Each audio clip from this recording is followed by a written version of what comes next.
கிழக்கு ஆப்பிரிக்க நாடான கென்யா நாட்டின் முன்னாள் பிரதமர் ரெய்லா ஒடிங்கா மகளுக்காக கேரளாவில் சிகிச்சை பெற வந்த இடத்தில் திடீர் மாரடைப்பு ஏற்பட்டு உயிரிழந்தார். கேரள மாநிலம் எர்ணாகுளம் அருகே கூத்தாட்டுக்குளம் பகுதியில் மகளுக்கு தனியார் மருத்துவமனையில் சிகிச்சை பெறுவதற்காக 6 நாட்களுக்கு முன்பு வருகை தந்திருந்த அவர் நடைபயிற்சியில் ஈடுபட்டிருந்த போது மாரடைப்பு ஏற்பட்டதில் உயிரிழந்தார். அவரது உடலை கென்யாவிற்கு எடுத்து செல்வதற்கான சட்ட நடவடிக்கைகள் மேற்கொள்ளப்பட்டு வருகின்றன.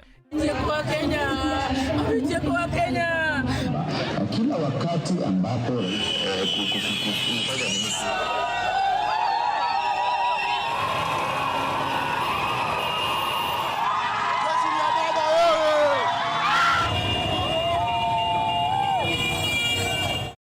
வயதான ரெய்லா ஒடிங்கா கடந்த 2008ஆம் ஆண்டு முதல் 2013ஆம் ஆண்டு வரை கென்ய பிரதமராக பதவி வகித்த நிலையில் அவரது இறப்பு செய்தி கேட்டு கென்யர்கள் பலரும் வீதிகளில் திரண்டு கண்ணீர் விட்டு கதறி எழுது வருகின்றனர்.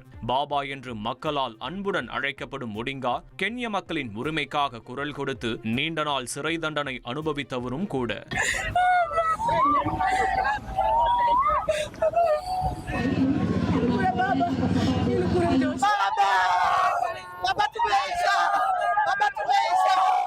இந்நிலையில் தாம் குஜராத் முதலமைச்சராக இருந்தபோதே ஒடிங்காவுடன் நெருங்கிய நட்பு கொண்டிருந்ததாகவும் இந்தியாவின் ஆயுர்வேத மற்றும் பாரம்பரிய சிகிச்சை முறைகள் மீது மிகுந்த மரியாதை வைத்தவர் ஒடிங்கா என்றும் பிரதமர் மோடி அவருக்கு இரங்கல் தெரிவித்துள்ளார்.